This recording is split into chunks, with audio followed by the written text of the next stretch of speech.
Welcome everyone. आज का जो टॉपिक है वो है वर्ल्ड बैंक लैंड कॉन्फ्रेंस 2025, विश्व बैंक भूमि सम्मेलन 2025। तो चलिए शुरू करते हैं और देखते हैं why it was there in the news. ये खबर न्यूज में क्यों था, ये खबरों में क्यों था। तो देखिए, ये इसलिए न्यूज में था because India became a country champion at the world bank land conference 2025। कि ये जो भारत भारत जो है, हमारा देश जो है, वो विश्व बैंक भूमि सम्मेलन 2025 में कंट्री चैंपियन बना है, इसलिए ये खबरों में था। तो भारत का जो लैंड गवर्नेंस इनिशिएटिव है उसको ग्लोबल रिकॉग्निशन प्राप्त मिला है and that is why it was in the news. चलिए समझते हैं कि ये वर्ल्ड बैंक लैंड कॉन्फ्रेंस होता क्या है।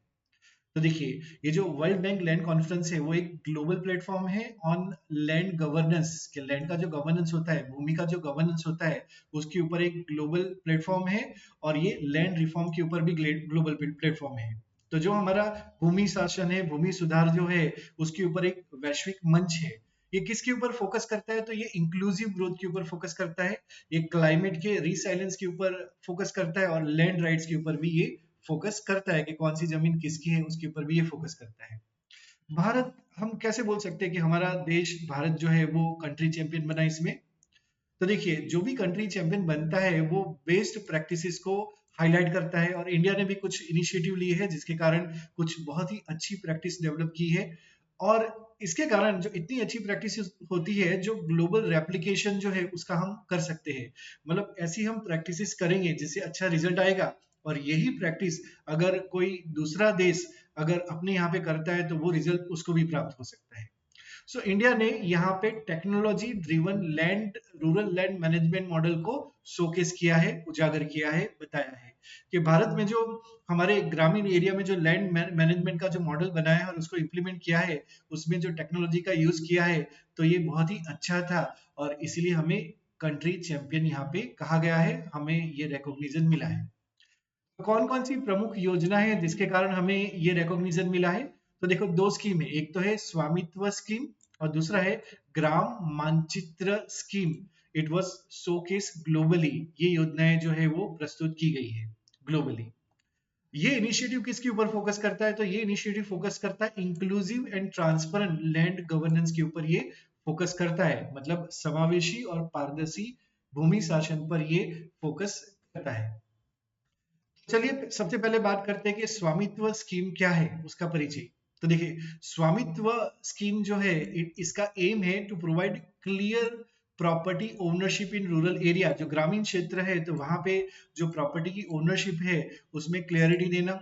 अगर होता है ना, नॉर्मली ग्रामीण एरिया में क्या होता है, बहुत बार लैंड डिस्प्यूट होता है, प्रॉपर्टी डिस्प्यूट होता है, भाई भाई का डिस्प्यूट हो रहा होता है, मासी का मदर का डिस्प्यूट हो रहा होता है, या फिर पेरेंट्स का बच्चों का डिस्प्यूट हो रहा होता है, रिलेटिव्स में डिस्प्यूट हो रहा होता है कि कौन सी जमीन कौन सी है। तो स्वामित्व स्कीम के अंदर यही क्लियर करना है, इसका पर्पस यही है कि कौन सी जमीन किसकी है, कौन सी प्रॉपर्टी किसकी है, ये क्लियर करने का है। इसके लिए क्या यूज करेंगे? इसके लिए ड्रोन टेक्नोलॉजी का यूज करेंगे for mapping rural land parcel, कि जो ग्रामीण एरिया की जो जमीन है उसको अच्छे से मैप करने के लिए ड्रोन टेक्नोलॉजी का यूज किया जाएगा। देखिए, क्या अचीवमेंट हुआ है स्वामित्व स्कीम के अंदर, क्या अचीवमेंट हुआ है? तो around 68,000 square kilometre of land has been survey. इतनी लैंड को, 68,000 स्क्वायर किलोमीटर लैंड की सर्वेक्षण किया गया है। और उसके बाद जो रुपीज 1.16 ट्रिलियन, इतना जो रुपीज का जो हमारा लैंड है उसको मोनेटाइज किया गया है। तो रुपीज 1.16 ट्रिलियन जो ये जो अमाउंट है उसका लैंड मोनेटाइज किया गया है, इसको याद रखिएगा, एग्जाम के लिए बहुत इंपॉर्टेंट है। तो बहुत ज्यादा मोनेटाइजेशन भी हुआ है और बहुत सारी जमीन का मतलब सर्वेक्षण भी किया गया है, तो ये इसका अचीवमेंट है। अच्छा, ग्लोबल सिग्निफिकेंस क्या है? स्वामित्व स्कीम का ग्लोबल सिग्निफिकेंस क्या है? तो इस स्कीम को रिकॉग्नाइज किया गया है as a scalable model for inclusive economic transformation, कि समावेशी आर्थिक परिवर्तन का विस्तार योग्य मॉडल माना गया है इसे। और इसे जो हमारा रूरल वेल्थ है और फॉर्मल क्रेडिट एक्सेस है उसको अनलॉक किया गया है। तो नॉर्मली हमारी जो वेल्थ है हमारी जमीन में होती है, हमारी प्रॉपर्टी में होती है ग्रामीण एरिया में। तो अगर वो डिस्प्यूटेड रहे तो क्या हो जाएगा, क्या हो जाएगा, उसका प्रोडक्टिव यूज नहीं हो पाएगा। और अगर ये अनडिस्प्यूटेड रहे या फिर इसके ऊपर क्लियरिटी आ जाए तो उसका प्रोडक्टिव यूज किया जाता है। तो ये इसका सिग्निफिकेंस है। ये ग्रामीण मानचित्र के बारे में जान लेते हैं। तो ग्रामीण मानचित्र स्कीम जो है वो जियो स्पेशियल प्लानिंग प्लेटफॉर्म है। तो इसमें क्या किया जाएगा, इसमें मतलब पूरी तरीके से इस योजना में के सर्वेक्षण किया जाएगा, जियो स्पेशियल प्लानिंग किया जाएगा। एक ऐसा प्लेटफॉर्म है जो पूरा जमीन जो है उसका सर्वेक्षण किया जाएगा, उसको मापा जाएगा। ये ग्राम पंचायत को एम्पावर करेगा with data driven planning tools कि अब अगर ग्राम पंचायत के पास अगर डेटा होगा तो अच्छे तरीके से प्लानिंग हो सकता है, मैनेजमेंट हो सकता है। क्या रोल रहेगा ग्राम मानचित्र का, क्या रोल रहेगा, क्या भूमिका रहेगी, तो ये सपोर्ट करेगा in the preparation of localised developmental plan कि लोकल लेवल पे जो प्लान होता है उस प्लान को अच्छे तरीके से होने के लिए ये सपोर्ट करेगा। जो गवर्नमेंट की स्कीम होती है लोकल लेवल पे, डिफरेंट डिफरेंट स्कीम होती है, उसको कन्वर्ज करने में, एकीकरण करने में भी मदद करेगा। अच्छा, क्लाइमेट एंड इंफ्रास्ट्रक्चर बेनिफिट क्या हो सकता है, ये हमारे क्लाइमेट रिसाइलेंस के लिए इंप्रूव करेगा एट विलेज लेवल के ग्राम स्तर पर जलवायु लचीलापन जो है वो बढ़ावा देगा, बढ़ावा मिल सकता है। और हमारे इंफ्रास्ट्रक्चर प्लानिंग को सपोर्ट मिल सकता है, डिजास्टर रिस्क मैनेजमेंट को भी यहाँ पे सपोर्ट मिल सकता है इस योजना से। अच्छा, ग्लोबल साउथ का क्या रेलेवेंस है, साउथ का मतलब है जो गरीब गरीब देश है उनके लिए क्या महत्व है। तो देखो, ग्राम मानचित्र जो है उसको प्रेज किया गया है for the global south applicability इस कॉन्फ्रेंस के अंदर, क्योंकि इसके लिए कॉस्ट बहुत कम लगता है इस प्लानिंग के लिए, और ये स्केलेबल प्लानिंग है, दूसरी जगह पे भी हम अप्लाई कर सकते हैं। तो ये सॉल्यूशन देता है फॉर द डेवलपिंग कंट्री, जो गरीब गरीब देश है उसके लिए भी ये सॉल्यूशन हो सकता है। लैंड मैनेजमेंट की बात करें, इकोनॉमिक ग्रोथ की बात करें, तो हम बोल सकते हैं कि इससे एफिशिएंट लैंड सिस्टम होगी और इसके कारण इकोनॉमिक ग्रोथ जो है वो बढ़ेगा। और यहाँ पे जो लैंड रिकॉर्ड है वो क्लियर रहेगा, और जब क्लियर लैंड रिकॉर्ड रहता है, ओनरशिप क्लियर रहती है, तो उससे डिस्प्यूट भी कम होते हैं और अनसर्टेनिटी जो है वो भी कम होती है।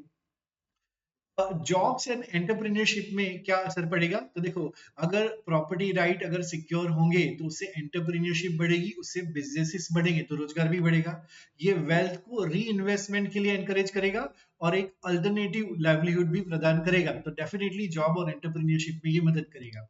अच्छा, प्राइवेट कैपिटल एंड क्रेडिट में कैसे मदद करेगा, तो अगर रजिस्टर्ड लैंड होगी तो क्या होगा, कोलेटरल बेस्ड क्रेडिट एक्सेस को भी मदद मिलेगा।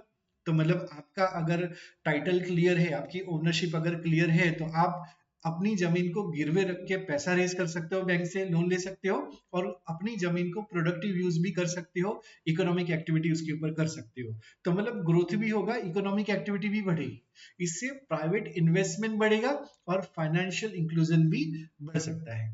अच्छा, इंफ्रास्ट्रक्चर फंडिंग के लिए क्या है पॉइंट ऑफ व्यू, देखो, हमारा जो लैंड एंड प्रॉपर्टी टैक्सेस है, तो उससे गवर्नमेंट रेवेन्यू भी बढ़ेगा कि जब प्रॉपर्टी सबकी क्लियर होगी तो फिर किससे प्रॉपर्टी का कितना टैक्स लेना है ये भी क्लियर रहेगा, और गवर्नमेंट का रेवेन्यू जो है वो बढ़ेगा।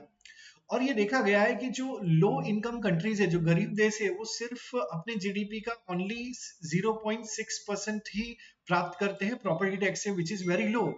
जबकि जो अमीर देश है, इंडस्ट्रियलाइज नेशन है, वो 2.2% ऑफ जीडीपी प्राप्त करते हैं। तो मतलब प्रॉपर्टी टैक्स कहाँ से ज्यादा आता है, जहाँ पे क्लियरिटी होती है कि कौन ओनर है। तो अगर ज्यादा क्लियरिटी होगी तो ज्यादा टैक्स आएगा, और गरीब देशों में क्लियरिटी नहीं होती है, इसलिए ओनली अपने जीडीपी का 0.6% ही अपना टैक्स प्रॉपर्टी टैक्स से मिलता है। जबकि अमीर देशों में लगभग 2.2% अपना जीडीपी का जो है वो प्रॉपर्टी टैक्स से मिलता है। यहाँ पे भी हमें मदद मिल सकती है। अब अर्बन मैनेजमेंट की बात करें कि अर्बन मैनेजमेंट कैसे होगा, तो देखो, land system help cities plan growth effectively, कि अगर लैंड सिस्टम इफेक्टिव होगा तो क्या होगा, जो हमारे शहर है, जो हमारी सिटीज है, उसका भी ग्रोथ इफेक्टिवली हो सकता है। ये पब्लिक स्पेस को प्रोटेक्ट करेगा, और जो हमारे डिजास्टर रिस्क होते हैं उसको भी मैनेज करने में हमारी सहायता कर सकता है। अच्छा, फूड सिक्योरिटी एंड जेंडर की बात करें, तो देखो, यहाँ पे जो विमेन है उनको भी लैंड के लिए एक्सेस मिलेगा, उनका एक्सेस इंप्रूव होगा, जिसके कारण एग्रीकल्चरल आउटपुट भी रेज हो सकता है। विमेन को अगर लैंड का एक्सेस ज्यादा होगा तो क्या हो सकता है, ये माना जाता है कि अगर महिलाओं को ज्यादा जमीन की ओनरशिप मिले, एक्सेस मिले, तो आउटपुट अबाउट 4% जैसा इंक्रीज हो सकता है। ये था हमारा ये आर्टिकल।